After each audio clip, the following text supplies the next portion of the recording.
Hello friend, मैं हूं अभिषेक मौर्य और आप देख रहे हैं कॉग्निटिव लर्निंग क्लासेज। यहां पे हम बायोलॉजी लेक्चर सीरीज को अभी यहां कंप्लीट कर रहे हैं, जिसमें अभी आप प्लांट किंगडम को देख रहे हैं। और प्लांट किंगडम में हमने जो है अभी तक टेरिडोफाइटा तक कंप्लीट किया है। इसके बाद जो है जो ग्रुप आता है वो है जिम्नोस्पर्म। तो आज के लेक्चर में हम जिम्नोस्पर्म को देखेंगे। ठीक है, लेक्चर उन्हीं के कंटिन्यूएशन में है, तो उसी पैटर्न को फॉलो करते हुए हम जिम्नोस्पर्म के बारे में आज पढ़ेंगे। ठीक है फ्रेंड, जैसा मैंने आपको पीछे बताया है जिम्नोस्पर्म के कुछ फीचर्स को। जिम्नोस्पर्म जो प्लांट ग्रुप है फ्रेंड, इसमें जो है टेरिडोफाइटा से एडवांस फीचर हैं। जैसे एक चीज तो मैंने अभी बताई थी आपको पिछले लेक्चर में कि ये जीरोफिटिक माहौल के लिए हैं। ये जीरोफिटिक माहौल के लिए एडाप्टेशन है। जो भी ड्राई कंडीशन में रहने के लिए एडाप्टेड होते हैं उनके लिए जीरोफाइट बोला जाता है। वो क्या चीज है, तो उसमें आपको मेंशन किया गया संकन स्टोमेटा, यानी जो स्टोमेटा होता है वो संकन होता है। और इसके साथ साथ यहाँ पे क्या होगा कि जो रूट होगी वो बहुत डीप जमीन में जाएगी, ताकि जो है वहाँ से पानी ले सके। यानी कि वाटर जो है जो कहीं भी है उसे एब्जॉर्ब कर सके। इसके साथ साथ एक और चीज होता है ना, क्यूटिकल। लीफ पर एक वैक्स जैसी कवरिंग होती है। ठीक है, वैक्स लाइक कवरिंग होती है, इसको बोलते हैं क्यूटिकल। ये आप देखते हैं ना कुछ पत्तियों में, कुछ लीफ में आप देखते हैं उसकी सरफेस जो है एकदम ग्लास की तरह चमकेगी, और उसको जब हाथ से टच करेंगे तो लगेगा जैसे इस पे एक मोटी पॉलिश लगाई गई है। उसका मेन पर्पज ये होता है कि लीफ से इवेपोरेशन कम हो, पानी कम से कम निकले, क्योंकि प्लांट के लिए पानी की अवेलेबिलिटी बहुत कम है। इन दोनों फीचर से जिस भी प्लांट में है तो आप समझ जाइए कि वो प्लांट जीरोफाइट है। आज वो भले कहीं रखा हो, जैसे आपके घर में लगाया गया होगा, आप उसे रोज पानी दे रहे हैं, जरूरत से ज़्यादा पानी दे रहे हैं, तो वो आपकी गलती है। जैसे एलोवेरा एक प्लांट है ना, एलोवेरा, तो एलोवेरा का प्लांट जनरली हम घरों में लगाते हैं, वो एक जीरोफिटिक प्लांट है। तो आप उसकी लीफ पे देखिए तो उसकी लीफ पे आपको वैक्स जैसी कवरिंग दिखेगी, और अगर माइक्रोस्कोप से देखेंगे तो उसमें संकन स्टोमेटा भी दिखेंगे। ठीक है, उसमें पत्तियां उत्तियां बहुत रिड्यूस है, वो सब एडाप्टेशन है। तो ऐसे एडाप्टेशन यहाँ है। दूसरा जो है यहाँ पे ये इनका जीरोफिटिक कंडीशन हो गई, जिसमें इनका डिस्ट्रीब्यूशन है। यहाँ जो प्लांट है उसमें डेवलप क्या है, मार्फोलॉजिकल फीचर इनके थोड़े डेवलप हैं। यहाँ पे प्लांट जो है ट्री लाइक फॉर्म में आ गए हैं। जैसे इसके पहले आपने इसमें राइजोम पढ़ा था टेरिडोफाइटा में, जैसे अंडरग्राउंड स्टेम को हमने पढ़ा था टेरिडोफाइटा में जो स्टेम है वो अंडरग्राउंड राइजोम है। इस तरीके से अंडरग्राउंड स्टेम को हम राइजोम बोलते हैं, और उससे जो है लीफी रैकिस, लीफ बियरिंग जो है ब्रांचेज इस तरीके से थी। ये टेरिडोफाइटा था। लेकिन जिम्नोस्पर्म में जैसे पाम लाइक, एक जो पाम का पेड़ आप देखते हैं, हालांकि वो एंजियोस्पर्म है, बिल्कुल वैसा ही एक प्लांट मिलता है जिसमें ये स्टेम अनब्रांच होता है, और 8 से 10 मीटर इनकी हाइट होती है। ट्री लाइक फार्म है। इस फार्म के प्लांट को हम ट्री बोलते हैं। ठीक है, जैसे यहाँ पे जो फार्म है एक होता है ट्री इसे, और जो छोटी झाड़ियाँ होती उन्हें बोलते हैं श्रब्स, और अगर उनका स्टेम ग्रीन हो तो उन्हें बोलते हैं हर्ब्स। जैसे ग्रीन स्टेम वाली कंडीशन ये है। जैसे टेरिडोफाइटा का जो प्लांट है उसे हम बोलेंगे हर्बेशियस, क्योंकि पूरा प्लांट ग्रीन है। ठीक है, जैसे कोई वेजिटेबल टमाटर का प्लांट देखते हैं तो वो एक हर्बेशियस प्लांट है, उसे आप ट्री नहीं बोलेंगे, और श्रब्स भी नहीं बोलेंगे। श्रब्स होने के लिए ज़रूरी है कि थोड़ी उसकी हाइट हो। जैसे आपने गुलाब का प्लांट देखा होगा, वो कुछ हाइट होती है 5-6 फीट, तो उसको हम बोलते हैं जो बुश के फार्म में, झाड़ी के फार्म में होता है। तो यहाँ पे प्लांट जो है ट्री के फार्म में और श्रब्स के फार्म में होते हैं। इनके स्टेम सॉरी 1 मिनट प्लीज। इनके स्टेम अनब्रांच हो सकते हैं, या फिर वो ब्रांच हो सकते हैं। जैसे ये वाली कंडीशन एक प्लांट है साइकस में पाए जाते हैं, और दूसरा प्लांट है पाइनस। पाइनस को पहाड़ों पे ज़्यादा मिलता है, माउंटेनियस एरिया में, जिसे चीड़ का पेड़ बोलते हैं। तो यहाँ पे जो प्लांट है उसमें बहुत सारी ब्रांचेज हो सकती हैं, और जनरली ये जो प्लांट होता है ये इस तरीके से, जिसे आप क्रिसमस ट्री बोलते हैं, उस तरीके की स्ट्रक्चर है। और यहाँ पे जो रूट है उसमें एक मेन रूट से बहुत सारी रूट निकली रहती हैं, टैप रूट सिस्टम है। टैप रूट सिस्टम होने का मतलब है डीप पेनिट्रेशन, जहाँ से ये वाटर को इजीली निकाल सके। अब देखिए एक और यहाँ पे चीज़ मिलती है जो आपसे पूछा जाता है एग्जाम में। इनका जो रूट है उस रूट में, जैसे जो पाइनस का प्लांट है वो आप जैसे पहाड़ों पे जाएंगे तो इस तरीके से जो पहाड़ों का स्लोप है, इन स्लोप पे हैं ये प्लांट, ठीक है। तो स्लोप पे जो पानी है वो नीचे चला आता है, तो पानी की अवेलेबिलिटी बहुत कम रहती है। जब पानी की अवेलेबिलिटी नहीं होती है तो जो मिनरल का एब्जॉर्प्शन है वो भी डिफिकल्ट हो जाता है। इस कमी को पूरा करने के लिए यहाँ एक खास एडाप्टेशन होता है। इनकी रूट में, इन प्लांट्स की जो रूट है, इस रूट में एक फंगल्स का एसोसिएशन होता है जिसे बोलते हैं माइकोरिजा। इसका मतलब है फंगस इनकी रूट में सिम्बियोटिक तरीके से रहते हैं, ठीक है। और ये क्या करते हैं कि इन प्लांट को मिनरल और वाटर के एब्जॉर्प्शन में हेल्प करते हैं, बदले में इन्हें रहने के लिए जगह मिल जाती है। इसी तरीके से ये जो साइकस का प्लांट है ये जनरली जैसे साउथ इंडिया में डेक्कन प्लेटेऊ में, जो साउथ इंडिया का जो पठारी भाग है, प्लेटेऊ है, वहाँ पे है। तो वहाँ की मिट्टी में न्यूट्रिएंट में नाइट्रोजन बहुत डेफिशिएंट है। तो उस कमी को पूरा करने के लिए यहाँ की रूट में एक एडाप्टेशन है जिसे बोलते हैं कोरेलॉइड रूट।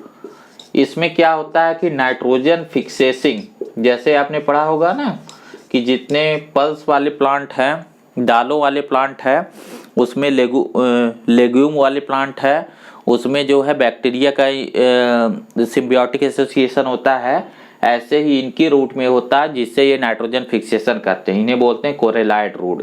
तो ये जो माइकोरिजा है, और ये पाइनस स्पीसीज में है, पहाड़ों की जो स्लोप पे जहाँ पे हैं, ये मिनरल एब्जॉर्प्शन के लिए और ये नाइट्रोजन फिक्सेशन के लिए है। दोनों का मतलब ये हुआ कि ये ऐसे एनवायरनमेंट में रह रहे हैं जहाँ मिट्टी बहुत प्रॉपर नहीं है, जहाँ की कंडीशन थोड़ी ड्राई है, और वहाँ इनको अडाप्ट किया गया कि ये सरवाइव करे। जहाँ पे एंजियोस्पर्म सरवाइव नहीं कर पाते हैं वहाँ पे जिम्नोस्पर्म पाए जाते हैं। आज की डेट में जो ज़्यादा डोमिनेंट प्लांट ग्रुप है वो एंजियोस्पर्म है, और जहाँ कहीं थोड़ी बहुत जगह बची है वहाँ पे ही ये बाकी लोग जिम्नोस्पर्म, टेरिडोफाइटा, ब्रायोफाइटा ये बचे हुए हैं। दो प्लांट ग्रुप अभी भी पूरी अर्थ पे सबसे ज़्यादा है। ओशियंस में एल्गी, क्योंकि ओशियन के माहौल कुछ चेंज नहीं हुआ, वहाँ एल्गी का राज है पूरा, ठीक है, क्योंकि एक्वेटिक प्लांट वही है। और ज़मीन पे आने पे 90% जो ज़मीन है जिस पे प्लांट है उसमें एंजियोस्पर्म है। बहुत थोड़े से पोर्शन में आपका ब्रायोफाइट है, टेरिडोफाइट है और जिम्नोस्पर्म है, स्पेसिफिक जब इनको कंडीशन मिलती तब। लेकिन ये बात हमेशा नहीं थी, जैसा मैंने पिछले लेक्चर में बताया। अगर आप मेसोजोइक एरा, जैसे एक मूवी है जुरासिक पार्क, उसमें देखेंगे तो चारों तरफ इनके जो है ये जिम्नोस्पर्म ही थे। और अगर कार्बोनिफेरस पीरियड यानी पैलियोजोइक एरा में जाते तो चारों तरफ आपको मॉस और फर्न ही दिखाई पड़ते, ठीक है। लेकिन अब माहौल बदल गया है, तो आज के माहौल में एंजियोस्पर्म डोमिनेटिंग ग्रुप है, ठीक है। तो हम आगे चलते हैं, चलिए देखिए नेक्स्ट वन यहाँ पे क्या है। अब मैं आपको डायरेक्ट उसके फार्मूला रहा हूँ। यहाँ एक ग्रुप को टिपिकल मान लेते हैं, जैसे मान लीजिए साइकस को मान लेते हैं, ठीक है। तो यहाँ पे मेन प्लांट बॉडी, जैसे ये साइकस की बॉडी है, ये साइकस का प्लांट है। मेन प्लांट बॉडी जो है स्पोरोफिटिक जनरेशन, ये डिप्लॉयड फेज को रिप्रेजेंट करती है। आपको पहले ही मैंने बता दिया कि जो टेरिडोफाइटा था वहीं से मेन प्लांट बॉडी डिप्लॉयड हो गई। एवोल्यूशन में एक बार जो फीचर आ जाता है वो फीचर अगर वापस नहीं गया, अगर वो वापस जाएगा तो वो मेंशन किया जाएगा। अगर वो वापस नहीं गया तो हम मान के चलते कि वो फीचर यहाँ होगा। जैसे ये इतने बड़े प्लांट हैं तो इनकी रूट से इनकी लीफ तक पानी को जो पहुँचाने का काम है वो जो है जाइलम और फ्लोएम ही करते हैं। तो इसका मतलब है कि ये भी वैस्कुलर प्लांट है। वो बताने की ज़रूरत नहीं है कि इनमें वैस्कुलर बंडल हैं कि नहीं, बल्कि और एडवांस ग्रुप के वैस्कुलर बंडल हैं। ठीक है। अब यहाँ पे जो लीफ है ना, यहाँ दो तरीके के लीफ हैं। ये ग्रीन लीफ है, वेजिटेटिव लीफ है। वेजिटेटिव लीफ का मतलब होगा न्यूट्रिशन, फोटोसिंथेसिस। ठीक है, ग्रीन प्लांट है। इसके अलावा यहाँ पे स्पेसिफिक जो है रिप्रोडक्टिव लीफ एक स्ट्रक्चर बनाती हैं इस तरीके से, एक कोन लाइक स्ट्रक्चर बनाती हैं जिन्हें बोलते हैं स्ट्रोबिलाई। ठीक है। तो अगर ये मेल है तो मेल स्ट्रोबिलाई बोलते हैं, अगर फीमेल है तो फीमेल। ये एक्चुअल में पत्तियां ही हैं। इन पत्तियों को हम बोलते हैं स्पोरोफिल, यानी कि माइक्रोस्पोरोफिल। स्पोरोफिल, देखिए इसका मतलब है, फिल्स का मतलब लीफ, स्पोरो का मतलब स्पोर प्रोड्यूस करेंगी, माइक्रो का मतलब है छोटे स्पोर को। सारे के सारे जिम्नोस्पर्म हेट्रोस्पोरस होती हैं। जैसा आपको पहले ही बता दिया था कि हेट्रोस्पोरस कंडीशन यहाँ पे शुरू हो गई है। ठीक है। हेट्रोस्पोरस कंडीशन टेरिडोफाइटा में आपने देखा था, आपको बताया था सिलाजिनेला और सॉल्विया में जो एडवांस हैं और सीड हैबिट, तो यहाँ पे सीड भी आ जाएगा। यहाँ एक चीज़ थोड़ा आपको बता दूं, सीड क्या होता है। जब हम सीड बोलते हैं ना तो सीड का मतलब क्या होता है, ये चीज़ देखिए। सीड का मतलब होगा कि एक कवरिंग होनी चाहिए। ठीक है, एक रेजिस्टेंस कवरिंग होनी चाहिए। इस कवरिंग के अंदर दो चीज़ होना चाहिए, एक तो एम्ब्रियो होना चाहिए और दूसरा एम्ब्रियो को फूड होना चाहिए। एम्ब्रियो का जो फूड होता है उसे बोलते हैं एंडोस्पर्म। तो एम्ब्रियो को न्यूट्रिशन देने के लिए यहाँ पे कोई टिश्यू होना चाहिए, जो न्यूट्रिटिव टिश्यू है उसे हम बोलते हैं एंडोस्पर्म। तो कोई भी जो सीड होता है उसमें बेसिकली यही फार्म होता है। जैसे आप गेहूं का सीड देखते हैं तो उसमें भी एक एंडोस्पर्म होता है, एक एम्ब्रियो होती है। एम्ब्रियो डॉर्मेंट स्टेज में होती है और ऊपर एक कवरिंग होती है जिस कवरिंग को बोलते हैं सीड कोट। इसका मेन फंक्शन ये होता है कि जब तक बाहर फेवरेबल कंडीशन नहीं है, जब तक बाहर सीड को जर्मिनेट होने लायक कंडीशन नहीं है, तब तक ये एम्ब्रियो को डॉर्मेंट रखेगा और ये वेट करेगा कि जब बाहर कंडीशन सही होगी तब ये जर्मिनेट करे और लाइफ साइकिल को आगे ले जाए। देखिए यहाँ फिर से हमें वही एवोल्यूशन वाली थ्योरी की ज़रूरत पड़ रही है। वो ऐसे कि जैसे मैंने आपको बताया ना कि वो जो माहौल था, जो ये ड्राई कंडीशन में रहने आ रहा है। अब ड्राई कंडीशन का मतलब है कि देखिए सीड का बेनिफिट क्या होता है प्लांट को। जैसे देखिए, जैसे इस प्लांट ने अगर अपनी लाइफ पूरी कर ली, सीड बना लिया। ठीक है। तो जब इसने सीड बना लिया तो जो बना हुआ सीड है वो अगर तुरंत ही जर्मिनेट करता, ठीक है, तो मुश्किल ये हो जाती है कि अगर बारिश नहीं हुई है, वाटर की अवेलेबिलिटी नहीं है, तो प्लांट को जर्मिनेट होने के लिए सूटेबल कंडीशन नहीं मिल पाती और एम्ब्रियो मर जाता। लेकिन ये इस एडाप्टेशन को सीड के फार्म में ऐसे लाए कि अगर बाहर बारिश का मौसम नहीं है, नमी नहीं है, मॉइस्चर नहीं है, तो ये एम्ब्रियो को इसमें बंद करके साल 2 साल तक वेट कर सकता है जब सूटेबल कंडीशन हो। जब बारिश होगी, प्रॉपर नमी मॉइस्चर होगा, टेम्परेचर होगा, सारी चीज़ कंडीशन होंगी, तब ये एम्ब्रियो जर्मिनेट करेगा और प्लांट अपनी लाइफ को पूरा करेगा। तो सीड को मिलने का मतलब यही था। एनिमल में ये बात नहीं है। एनिमल में अगर फीमेल प्रेग्नेंट होती है, वो अंडे देती है, या फिर वो बच्चा जो, जैसे वो बीवी पैरस हो या फिर ओवी पैरस हो, ओवी पैरस है तो अंडा दे देगी, बीवी पैरस है तो बच्चा उसके पेट में होगा। तो उसका जो है एक फिक्स टाइम पीरियड होगा, मतलब एक टाइम के बाद, जैसे मान लीजिए ह्यूमन का ले लीजिए, कोई लेडी प्रेग्नेंट होती तो 9 महीने बाद तो बच्चे की डिलीवरी होनी है ना। अब बाहर कंडीशन सूटेबल हो चाहे ना हो, ठीक है, लेकिन बच्चा तो 9 महीने बाद डिलीवर होगा ही, ठीक है। यानी कि एनिमल का एम्ब्रियो सस्पेंड नहीं किया जा सकता, वो डोरमेंट नहीं हो सकता है।